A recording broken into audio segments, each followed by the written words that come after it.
Have you ever wanted to do something but gave up because you didn't have anyone to go with? Go to the movies, try a new restaurant, visit a park, and then you just stayed home, stuck in the cycle of waiting? If that has ever happened to you, stay until the end of this video. Today I'm going to show you how to learn to go out alone and, more than that, how to turn those moments into incredible opportunities to enjoy your own company. But before we dive into how to make the most of it, let's understand why so many people struggle to give themselves that chance. Many times we miss out on experiences because we believe they're only worth it if we're accompanied. But the truth is, always waiting for others can be a kind of prison. Your friends have their own commitments, your family may not enjoy the same things you do, and life just passes by.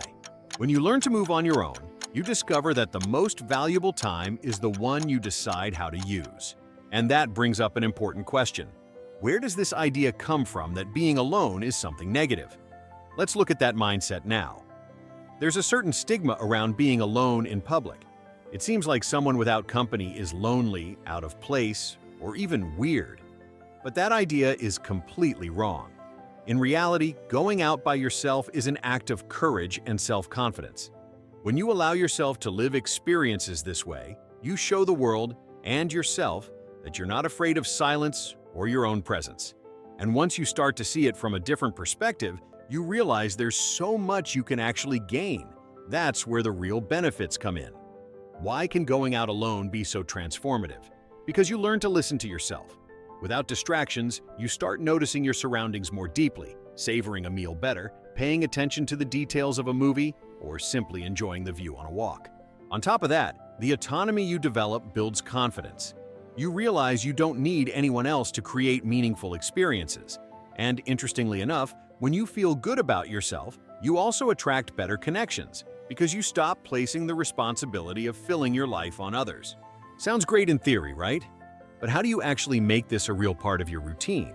Let's take it step by step. If you've never gone out alone before, it can feel strange at first. So, start small. 1. Grab a coffee at your favorite cafe. 2. Take a walk in the park with your headphones on. 3. Go to the movies and watch that film you've been waiting for. 4. Choose a restaurant and enjoy a meal without rushing. 5. Explore cultural spots like museums or bookstores. With each new experience, you'll notice that the initial discomfort fades away. And little by little, you'll actually start enjoying those moments of freedom. Still, it's normal to feel a bit of nervousness, that sensation of being watched. So how do you handle that? Maybe you're thinking, what if people look at me funny? The truth is, almost no one is paying attention. Most people are too busy with their own lives to care about what you're doing.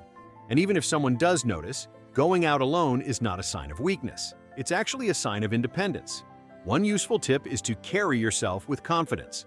Walk tall, smile at people you pass by, and focus on the experience. Confidence comes from the way you choose to present yourself to the world. And once that worry starts to fade, something much deeper begins to emerge. The genuine pleasure of being in your own presence.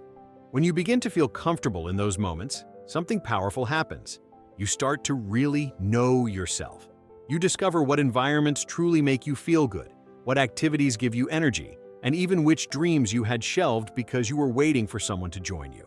These moments become meetings with yourself, and suddenly you realize that solitude is not absence. It's presence. It's giving yourself the chance to be whole, without distractions. And at that point, it's no longer just an occasional experience. It becomes part of your way of living. Over time, these moments stop being exceptions and start becoming part of your everyday life. You begin to include them as a form of self-care, like reserving time to recharge your energy. And what's interesting is that this doesn't push people away, quite the opposite.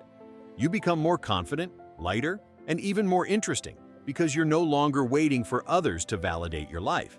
You already are enough. And before we wrap up, let me leave you with one final thought. Learning to go out alone is one of the greatest gifts you can give yourself. It's an invitation to live life more freely, consciously, and fully. And remember, once you learn to enjoy your own company, you'll never truly feel alone again. Now I want to hear from you. What's your first step going to be?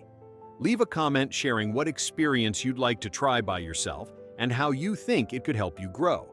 And if this video resonated with you, Don't forget to like, share, and subscribe to the channel for more reflections like this. See you in the next video, and enjoy your own company.